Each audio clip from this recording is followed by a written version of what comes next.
আরে কোন সংখ্যালঘু কোথাকার চোরটাকে টাকার বিনিময়ে কোথায় গেছে? কে আবার সংখ্যালঘু? কোনো সংখ্যালঘু এর কথা বলবে নাকি? তৃণমূল তো ধান্দা করে সব মুসলমানদের ভোট, তারা ভোট ব্যাংক করে মুসলিমদেরকে।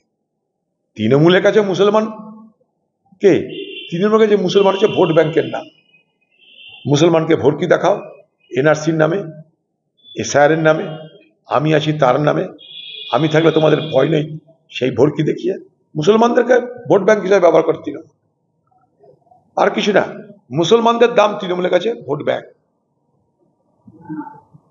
সেই তৃণমূল আর তার সঙ্গে বিজেপির কোনো মুসলমান নেতা তারা যদি বলে যে তৃণমূল মুসলমানদেরকে রক্ষা করতে পারবে না, আমরা রক্ষা করতে পারবো, তাদেরকে বলবো এই কথা বললে বিজেপি পার্টি থেকে আজ নয় কাল তাড়িয়ে দেবে।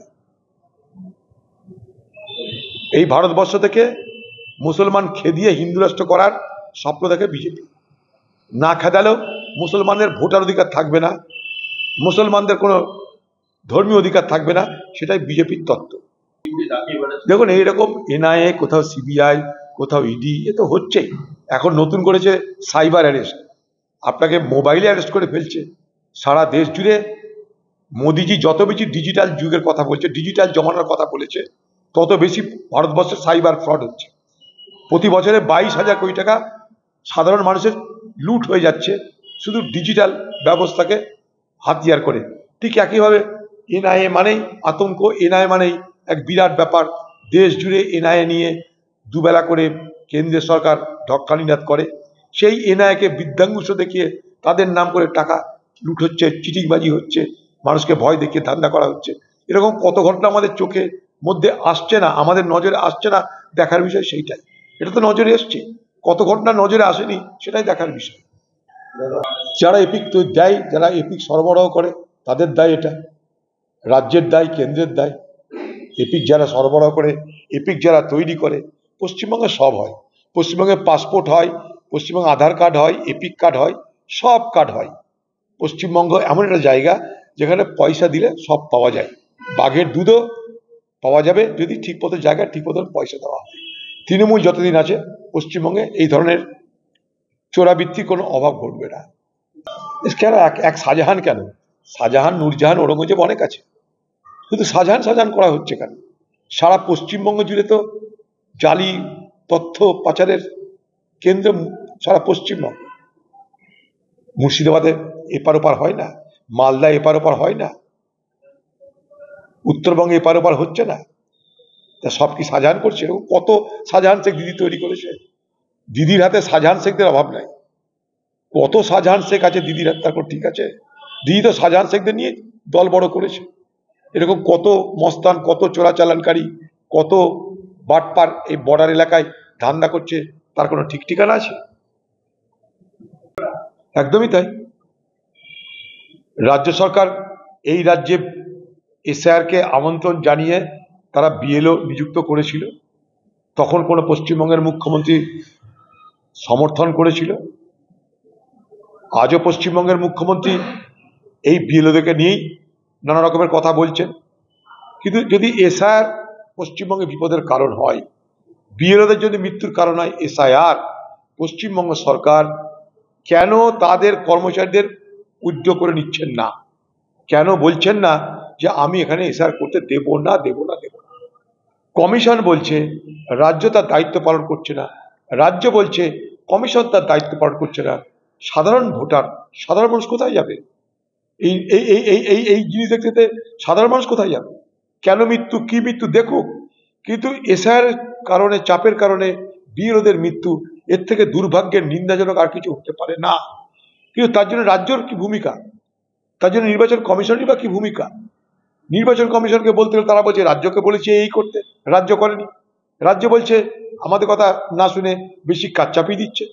সাধারণ মানুষের জানের জ্বালা। এখন হচ্ছে কি, মানে দুই শক্তির লড়াই হচ্ছে, উলু খাগড়ার প্রাণ যাচ্ছে। রাজায় রাজায় যুদ্ধ হচ্ছে আর উলু খাগড়ার প্রাণ যাচ্ছে। বিএলওরা সাধারণ ঘরের লোক, তারা সাধারণ চাকরিজীবী। এই সরকারের অধীনে তারা চাকরি করে, রাজ্য সরকারের অধীনে তারা চাকরি করে। রাজ্য সরকার যদি মনে করে যে এই বিএলওদের মৃত্যুর কারণ এসআইআর, রাজ্য সরকার এখন থেকে বন্ধ করে দিক, ফরমান জারি করে তার বিএলওদেরকে বলুক, সরকারি কর্মচারীদেরকে বলুক, যতক্ষণ পর্যন্ত না ফুল প্রুফ ব্যবস্থা হচ্ছে, নিশ্চিত ব্যবস্থা হচ্ছে, ততদিন পর্যন্ত এসআইআর প্রক্রিয়ায় কেউ সামিল হবেন না। ঘোষণা করে হিম্মত থাকলে, আপনার হিম্মত থাকলে মুখ্যমন্ত্রী ঘোষণা করে দিন যে আমি এসআইআর প্রক্রিয়া অংশগ্রহণ করছি না, পশ্চিমবঙ্গের কোনো কর্মচারী এসআইআর অংশগ্রহণ করবে না। হিম্মত নাই বলার, বলে দিন হিম্মত থাকলে। তাতে ভোট না হবে, কিন্তু এখানকার মৃত্যু তো বন্ধ হবে। যদি বিরোধের মৃত্যুর কারণ এসআইআর হয়, তাহলে আমি বলবো মুখ্যমন্ত্রীকে আপনি এসআইআর বন্ধের জন্য সব কর্মচারীকে বলে দিন, তারা যেন আর ডিউটি না করে।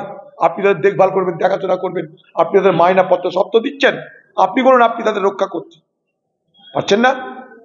আপনি ক্যালকাটা পুলিশ কমিশনকে বাঁচাতে কলকাতায় রাজপথে রাত্রিবেলায় আন্দোলন করেন, এদের জন্য পারছেন না?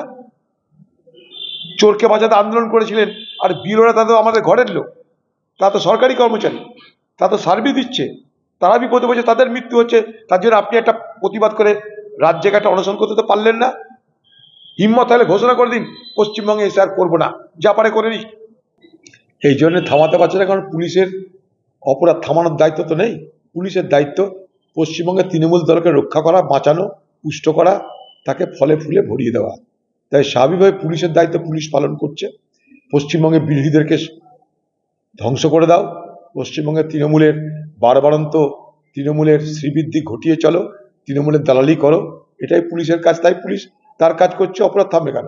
না অপরাধ থামছে, না বোমাগুলির উদ্ধার থামছে, না কোনো দুর্নীতি থামছে। বাংলায় অপরাধ জগৎ অপরাধ জগৎ এবং তার সঙ্গে জড়িত ব্যক্তিদের এখানে কোনো ভয় নেই।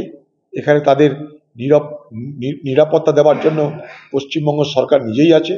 তাই স্বাভাবিকভাবেই পশ্চিমবঙ্গে এই দৃশ্য আমাদের দেখতে হচ্ছে। অপরাধ বেড়েই চলেছে, তার কোনো কুলকিনারা হয় না। খবরের কাগজ হয়, মিডিয়া হয়, যেমনকার তেমন রয়ে যায়। শাসক নিজেও তো টাকা দিয়ে দিতে পারত, কিন্তু রাজ্যপালের সঙ্গে শাসকের বিরোধিতা সবাই জানে। পশ্চিমবঙ্গের রাজ্য আর রাজ্যপালের যে লড়াই, সেই লড়াই একটা সার্কাসে রূপান্তরিত হয়েছে। রাজ্যপাল কি প্রতিশ্রুতি দিয়েছিল আমার ঠিক জানা নাই। রাজ্যপাল প্রতিশ্রুতি দিলে রাজ্যপালের সে প্রতিশ্রুতি মেনে ক্ষতিপূরণ দেওয়া উচিত ছিল। না যদি করে থাকে রাজ্যপাল অমর্যাদা করেছেন তার পদের। আর উল্টো দিকে রাজ্যপাল নাই দিলেও রাজ্যের দেওয়াতে কোনো বাধা ছিল না, রাজ্য কিন্তু আরামসে দিতে পারত। রাজ্য কি দিয়েছে তাও জানি না, রাজ্যপাল কি দিয়েছে তাও জানি না, কিন্তু রাজ্য আর রাজ্যপালের মধ্যে সার্কাস দেখতে দেখতে আমরা পশ্চিমবঙ্গের মানুষ হয়রান হয়ে যাচ্ছি।